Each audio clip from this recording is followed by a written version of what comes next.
Quadrilateral ABCD parallelogram. क्यों मेरे point बोले हैं, इसका मतलब ये हो गया DQ इक्वल हो जाएगा QC के। साथ ही साथ हमको पता है कि अगर ये ABCD हमारा पैरेललोग्राम है तो QC आल्सो इक्वल हो जाएगा हाफ हाफ AB के। ठीक है, इस डेटा को ध्यान में रखिएगा। आइए पहला प्रूफ देखते हैं। फर्स्ट कर रहे हैं कि AQ जो है हमारा QR के इक्वल होगा, ये हमें प्रूफ करना है। तो आइए यहाँ पर देखिएगा। तो सिंस क्वाड्रिलेटरल ABCD क्या है, पैरेललोग्राम है, देयरफॉर रिजल्टेंट क्या आएगा कि हमारा DC जो है पैरेलल हो जाएगा AB के। इम्प्लाइज दैट QC भी पैरेलल हो जाएगा AB के, क्योंकि Q भी उसी पे लाई कर रहा है। और जैसे हमारा QC जो है पैरेलल हो जाएगा AB पे, मीन्स ये कैसे एंगल हो जाएंगे, करस्पॉन्डिंग एंगल हो जाएंगे, ये भी करस्पॉन्डिंग एंगल हो जाएगा। तो इसका मतलब ट्रायंगल RQC सिमिलर हो जाएगा ट्रायंगल RAB के। कौन सा रूल रहा है, एंगल, और एक एंगल कॉमन है दोनों ट्रायंगल में इसके।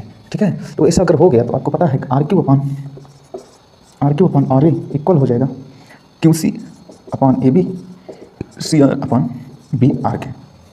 हमको पता है कि QC अपॉन AB कहाँ दिया हुआ, QC अपॉन AB तो आपको बता दे रहे हैं RQ upon RA equal to QC upon AB। तो आप बताइए QC के प्लेस पे क्या हाफ हाफ AB लिख सकते हो, यानी कि AB हो गया, AB से AB कट गया, हम सिर्फ इतने की बात कर रहे हैं। ठीक है, तो इसका मतलब ये हो गया कि RQ इक्वल हो जाएगा किसके, AQ प्लस QR। समझ में आया। और इसको सॉल्व करिए तो QR को काट देगा। तो यहाँ देखिए AQ इक्वल टू RQ, जो कि पहला प्रूफ है हमारा।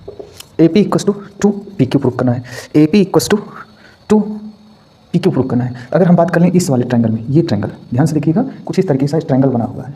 ये हो गया A, ये हो गया B और ये हो गया DQP। अगर आप देखें ये एंगल इसके इक्वल है, ये एंगल इसके इक्वल हो जाए, क्यों, क्योंकि DQ पैरेलल है AB के। ये तो वर्टिकली अपोजिट हो गए, ये अल्टरनेट इंटीरियर एंगल आपस में इक्वल हो गए। इसका मतलब ये ट्रायंगल आपस में क्या हो गए, सिमिलर हो गए। मीन्स ट्रायंगल इसके थ्रू हो गया कि ट्रायंगल PDQ सिमिलर है ट्रायंगल PBA के।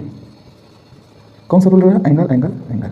अगर ये सिमिलर है मेरे भाई तो आपको बता दें कि क्या लिख सकते हो यहाँ से कंक्लूजन। आप कंक्लूजन लिख सकते हो कि PD अपॉन PB ये इक्वल हो जाएगा DQ अपॉन BA और इक्वल हो जाएगा QP अपॉन AP। ठीक है, ये रिजल्टेंट है। तो आइए इन दोनों को उठा के यहाँ पर देखते हैं।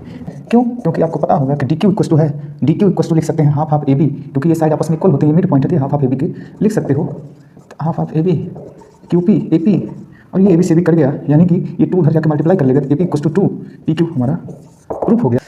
PQ plus QP। PQ को हम लिख सकते हैं क्या, PQ को लिख सकते हैं हाफ हाफ AP, और QR को हम लोग क्या लिख सकते हैं, AQ लिख सकते हैं। और QR जगह अगर AQ लिख सकते हैं, ये AP है ही, और AQ को हम लिख सकते हैं AP प्लस PQ लिख सकते हैं, और PQ को फिर से हम लोग लिख सकते हैं क्या, हाफ हाफ AP।